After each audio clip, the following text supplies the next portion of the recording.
Hello，恭喜晒你喎！整個裝修已經完成噶啦喎，亦都好多謝你俾我哋拍攝啊。咁而裝修過後正式入住啦，對於設計部分有冇邊個部分係比較心儀或者比較滿意咁噶？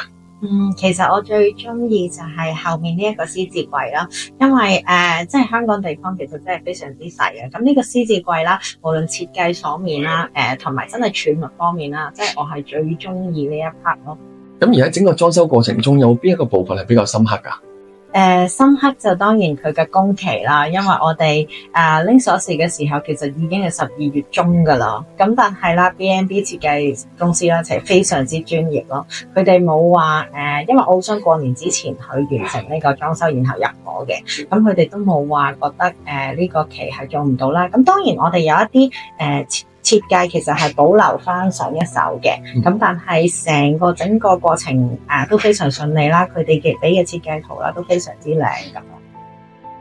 而咁喺開始裝修之前咧，揾裝修公司方面有啲咩問題好擔心啊？其實最擔心就係揾到一啲呃人啦、爛尾啦同埋走數嘅公司咯。